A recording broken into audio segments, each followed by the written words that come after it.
Hello everyone, welcome to the 12th session of UPSC PYQ analysis. This is Venkat, అలా ఉన్నారు అందరూ. I hope మీరందరూ ఈ సెషన్స్ని utilise చేసుకుంటున్నారని అనుకుంటున్నా. అండ్ మనకి అప్కమింగ్ ఎగ్జామ్స్ ముఖ్యంగా టీఎస్పీఎస్సీ గ్రూప్ 2 కానీ అండ్ తర్వాత మనకి ఏపీపీఎస్సీ గ్రూప్ 2 కానీ ఈ ఎగ్జామ్స్కి మనకి పాలిటీ అనేది చాలా ఇంపార్టెంట్. సో యూపీఎస్సీ రిలేటెడ్ ప్యాటర్నే గ్రూప్స్ కూడా ఫాలో అవుతున్నాయి కాబట్టి ఈ లెవెల్ ఆఫ్ అండర్స్టాండింగ్ అనేది మనకి చాలా ఇంపార్టెంట్ అనమాట. ఓకేనా? సో అందరూ ఖచ్చితంగా సెషన్స్ని రెగ్యులర్గా వాచ్ చేయండి.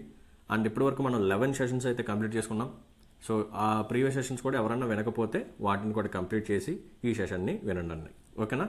Right. So without any delay let start our session. Now let is look at the first question. Which one of the following statements is correct? So కింద 4 స్టేట్మెంట్స్ ఇచ్చాడు. ఆ 4 స్టేట్మెంట్స్లో రైట్ స్టేట్మెంట్ ఏంటో అడుగుతున్నాడు. So first statement చూడండి. Rights are claims of the state against the citizens. So ఏమంటున్నాడంటే rights ఏవైతే ఉన్నాయో ఇవి స్టేట్కి సపోర్టివ్గా ఉంటాయి అండ్ ఈ రైట్స్ ఏవైతే ఉన్నాయో ఇవి సిటిజన్స్కి ఎగనెస్ట్గా ఉంటాయి అని చెప్పి అంటున్నాడు. అసలు ఇది వ్యాలిడా? అసలు కరెక్టేనా? No, right. సో ఈ స్టేట్మెంట్ అనేది రాంగ్ అనమాట.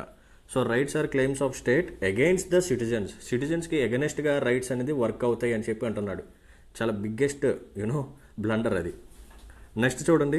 Rights are privileges which are incorporated in the constitution of a state. So ఇది కూడా రాంగ్ అనమాట. ఎందుకంటే కాన్స్టిట్యూషన్ ఎప్పుడు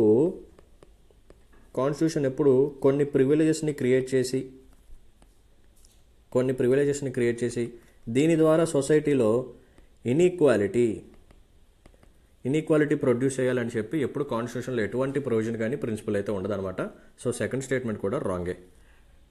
ఫోర్త్ వన్ చూడండి. Rights are privileges of a few citizens against the many. ఓకేనా? అంటే కేవలం ఫ్యూ సిటిజన్స్కి మనం రైట్స్ని ప్రొవైడ్ చేసి సో ఈ రైట్స్ ద్వారా ఈ ఫ్యూ సిటిజన్స్ ఎవరైతే ఉన్నారో వీళ్ళు మిగతా remaining section of the society కంటే గ్రేటర్గా ఉండేలాగా చూస్తుంది అని చెప్పి ఈ స్టేట్మెంట్ అనమాట. సో ఇది కూడా రాంగ్. థర్డ్ స్టేట్మెంట్ చూడండి.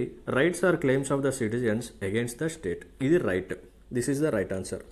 సో రైట్స్ ఏవైతే ఉన్నాయో ఇవి సిటిజన్స్కి సపోర్టుగా ఉంటాయి. ఎందుకు సార్ అంటే to protect against the arbitrary action of a state.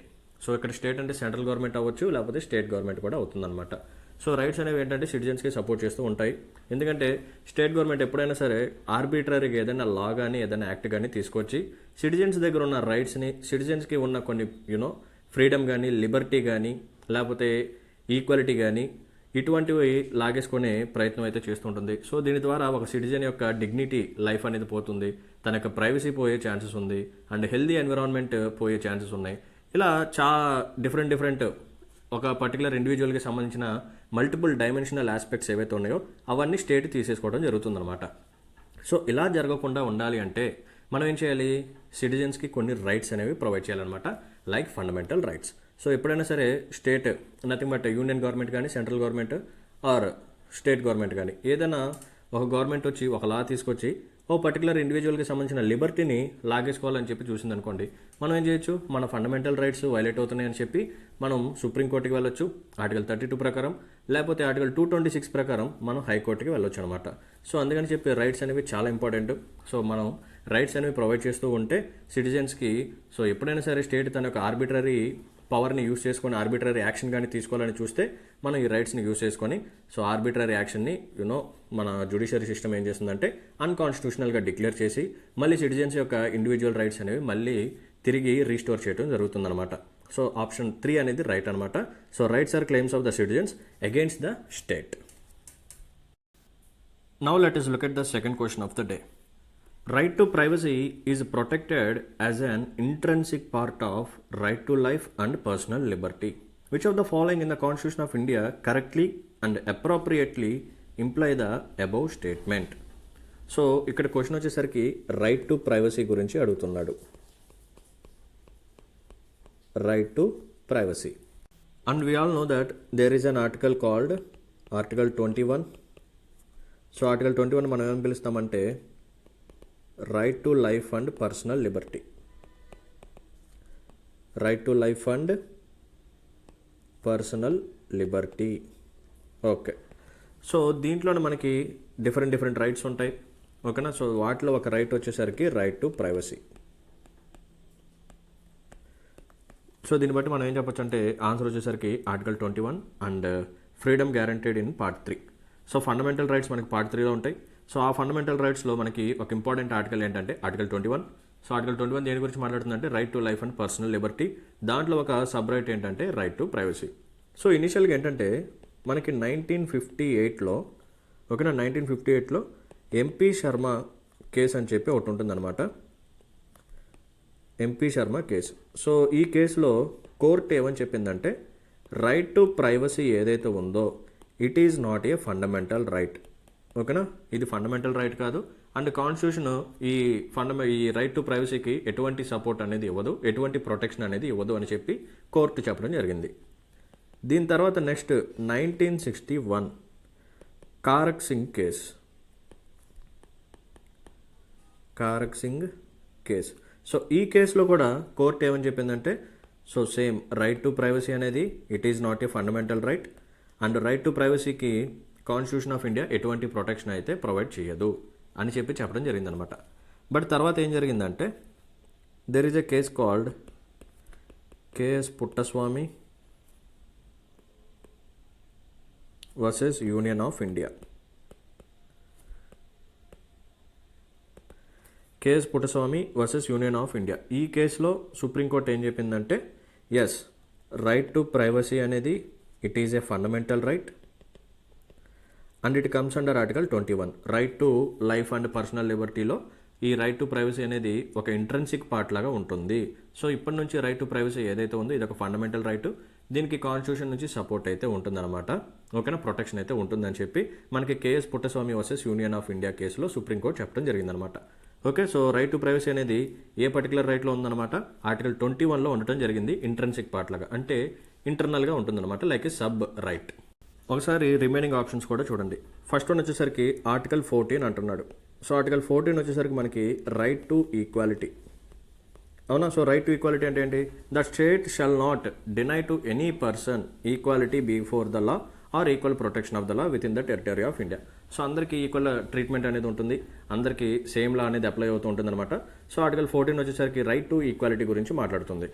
And next second option వచ్చేసరికి article 17 it talks about abolition of untouchability. So untouchability practice ఏదైతే ఉందో దాన్ని అబాలిష్ చేసేదే ఆర్టికల్ 17 అనమాట.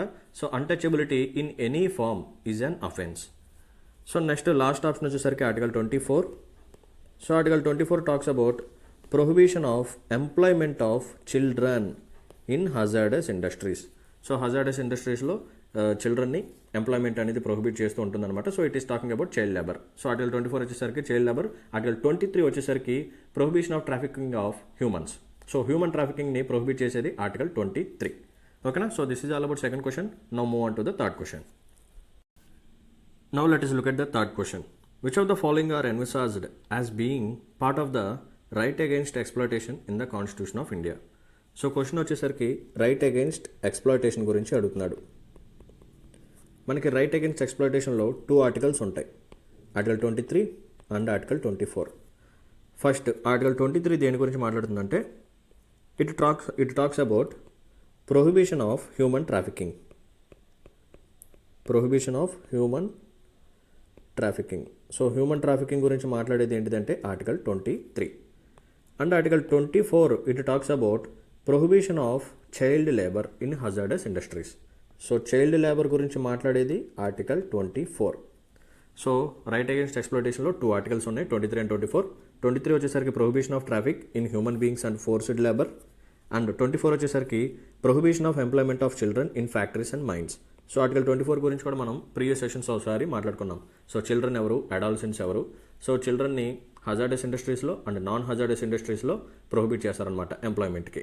బట్ వాళ్ళకున్న ఎక్సెప్షన్ ఏంటంటే ఫ్యామిలీ బిజినెస్ కానీ లేకపోతే ఇన్నోసెంట్ వర్క్ లైక్ ఎలా అంటే ఫిల్మ్ ఇండస్ట్రీస్ కానీ ఓకేనా, లేకపోతే ఇటువంటి ఆర్టిస్టిక్ వర్క్ కానీ ఇటువంటి వాటిలో చేసుకోవచ్చు అనమాట. అండ్ అది కూడా స్కూల్ అవర్స్ కాకుండా ఫ్యామిలీ బిజినెస్లో చేసుకోవచ్చు అనమాట. అండ్ అడాలసెంట్స్ ఎవరైతే ఉన్నారో వీళ్ళని హజార్డ్ ఇండస్ట్రీస్లో కాకుండా నాన్ హజార్డ్ ఇండస్ట్రీస్లో వర్క్ చేసుకోవచ్చు. ఓకేనా, రైట్. సో హ్యూమన్ ట్రాఫికింగ్ గురించి కూడా మనం ఒకసారి డిస్కస్ చేసాం. గుడ్. సో ఆన్సర్ వచ్చేసరికి 1 and 4. రిమైనింగ్ ఆప్షన్స్ ఒకసారి చూడండి. రిమైనింగ్ ఇంకేమి ఇచ్చాడు? Abolition of untouchability. So abolition of untouchability article 17, ఇది మనకి రైట్ టు ఈక్వాలిటీలోకి వస్తుందన్నమాట. It comes under right to equality. So right to equality article right to ఈక్వాలిటీలో మనకి 14 నుంచి 18 వరకు ఉంటాయి. ఓకే, సో దాంట్లో మనకి 17 అనేది అన్టచబిలిటీ గురించి మాట్లాడుతుంది అనమాట. సో ఇది రైట్ అగైన్స్ట్ ఎక్స్‌ప్లాయిటేషన్లోకి రాదు. నెక్స్ట్ వన్ చూడండి, protection of the interest of minorities. Protection of the interest of minorities. So ఇది మనకి ఆర్టికల్ 29 అండ్ ఆర్టికల్ 30 గురించి రిలేటెడ్. సో దీన్నే మనం కల్చరల్ అండ్ ఎడ్యుకేషనల్ రైట్స్ అని చెప్పి క్లాసిఫై చేస్తాం. So cultural and education rights, దీంట్లో మనకి ఆర్టికల్ 29 అండ్ ఆర్టికల్ 30 రెండు ఉంటాయి. సో 29 ఏం చెప్తుందంటే so any section of citizens, మనకి ఇండియాలో different types of sections of citizens ఉంటారు. సో ఏదైనా ఒక సెక్షన్కి ఒక డిస్టింక్ట్ లాంగ్వేజ్ ఉన్నా, ఒక డిస్టింక్ట్ స్క్రిప్ట్ ఉన్నా, లేకపోతే ఒక డిస్టింక్ట్ కల్చర్ ఉన్నా సరే, వీటిని ప్రొటెక్ట్ చేసుకునే రైట్ ఆ సెక్షన్కి ఇస్తుందన్నమాట. వాటిని ప్రొటెక్ట్ చేసుకోవటం, వాటిని కన్జర్వ్ చేసుకోవటం, నెక్స్ట్ జనరేషన్స్కి పాస్ చేసుకునే రైట్ ఏదైతే ఉందో ఆ సెక్షన్కి అయితే ఈ రైట్స్ అనేది ప్రొవైడ్ చేస్తారనమాట అండర్ ఆర్టికల్ 29. ఇక్కడ మీరు గుర్తుపెట్టుకోవాల్సింది ఏంటంటే article 29 is not only available for minorities, it is available for both majorities and minorities. ఓకేనా? సో జనరల్గా ఏమనుకుంటారంటే కల్చరల్ అండ్ ఎడ్యుకేషనల్ రైట్స్ ఏవైతే ఉన్నాయో ఇవి కేవలం మైనారిటీస్కి మాత్రమే, ఆర్టికల్ 29 అండ్ 30 రెండు మైనారిటీస్కి మాత్రమే ఉంటాయని చెప్పి ఒక చిన్న మిస్కన్ఫ్యూజన్ ఉంటుంది.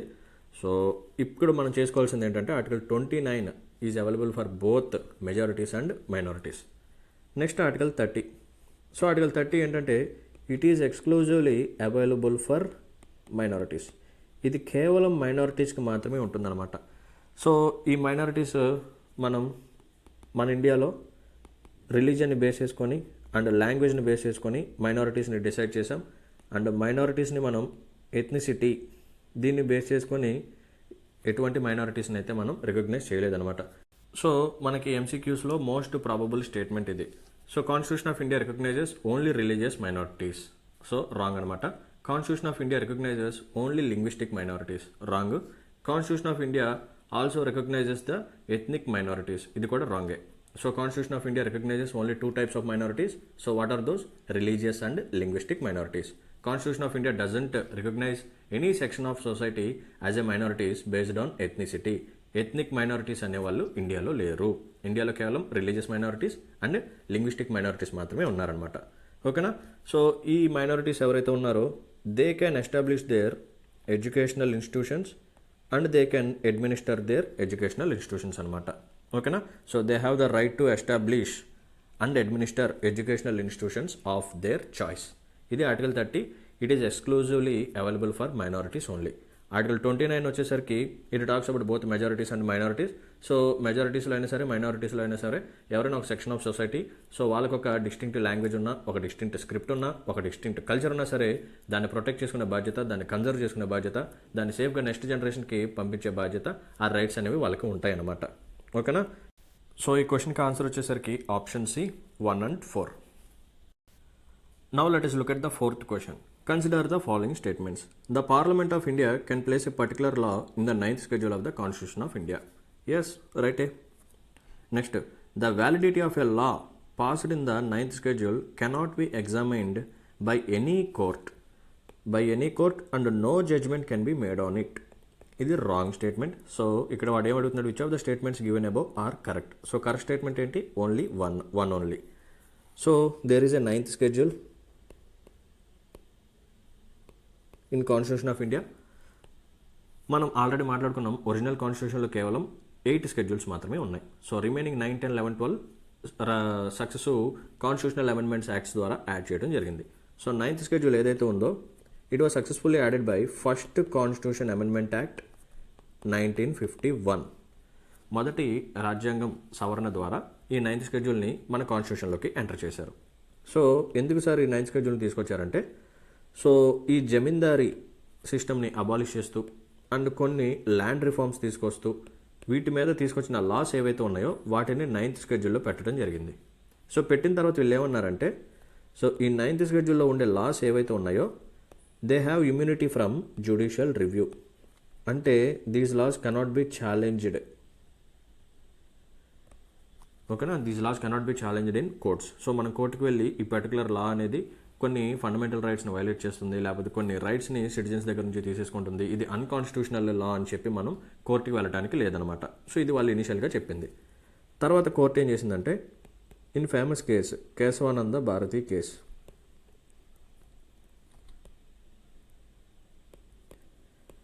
కేశవానంద భారతి కేసులో సుప్రీంకోర్టు ఏం చెప్పిందంటే నో, 9th షెడ్యూల్లో ఉండే లాస్ ఏవైతే ఉన్నాయో they are also open to judicial review. Because ఈ కేశవానంద భారతి కేసులోనే Supreme Court basic structure of constitution అని చెప్పి ఒకటి తీసుకురావడం జరిగిందనమాట. సో బేసిక్ స్ట్రక్చర్ ఆఫ్ కాన్స్టిట్యూషన్లో జ్యుడిషియల్ రివ్యూ అనేది ఒక మెయిన్ పార్ట్ అనమాట. సో జ్యుడిషియల్ రివ్యూ అనేది it comes under basic structure of constitution and parliament cannot take any single substance from basic structure of constitution. So parliament దేన్నైనా amendment చేయొచ్చు, కాన్స్టిట్యూషన్లో ఏ particular provision అయినా amendment చేయొచ్చు, కానీ బేసిక్ స్ట్రక్చర్ ఆఫ్ కాన్స్టిట్యూషన్ మాత్రం amend చేయడం కుదరదు. సో జ్యుడిషియల్ రివ్యూ అనేది బేసిక్ స్ట్రక్చర్ ఆఫ్ కాన్స్టిట్యూషన్లో ఒక పార్టే. సో జ్యుడిషియల్ రివ్యూని ఓకేనా, సో ఆ ప్రాసెస్ని పార్లమెంట్ అనేది తీసేయడం కుదరదు అనమాట. సో 9th షెడ్యూల్లో ఉండే లాస్ కూడా they are also open to challenge.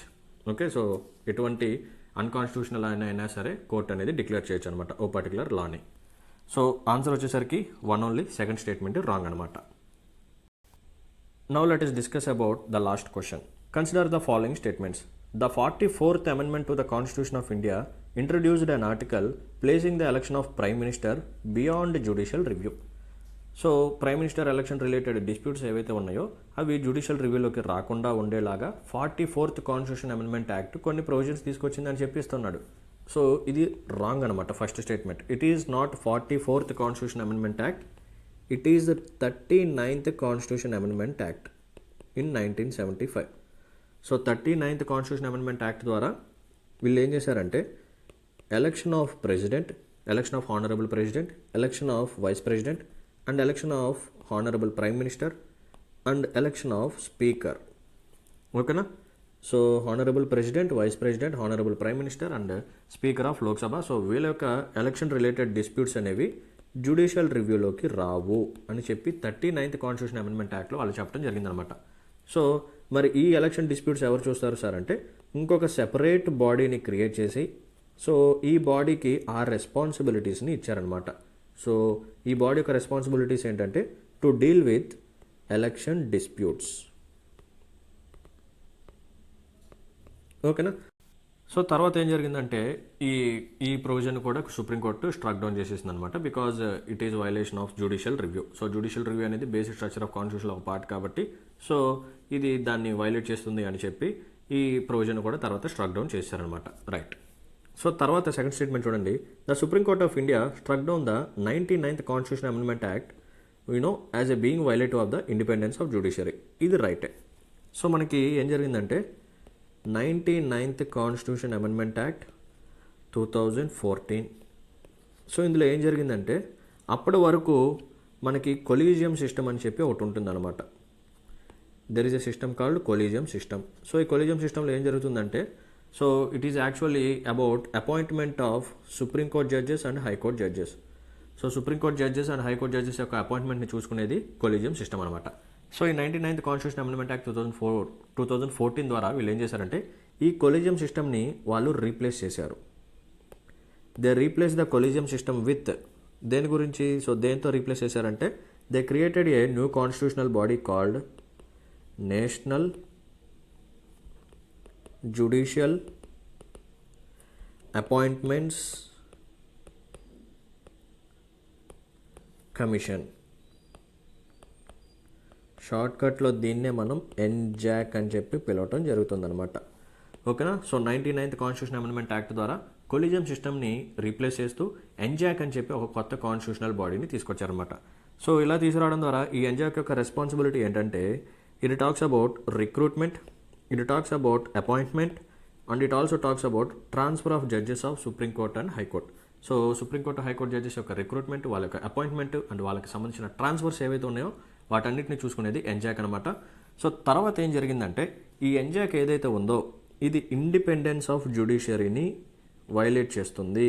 ఎందుకంటే ఈ ఎన్జాక్లో 6 మెంబర్స్ ఉంటారు. ఈ 6 మెంబర్స్లో 3 మెంబర్స్ వచ్చేసరికి జ్యుడిషియరీ సైడ్ నుంచి ఉంటే ఇంకొక 3 మెంబర్స్ వచ్చేసరికి గవర్నమెంట్ సైడ్ నుంచి ఉంటారనమాట.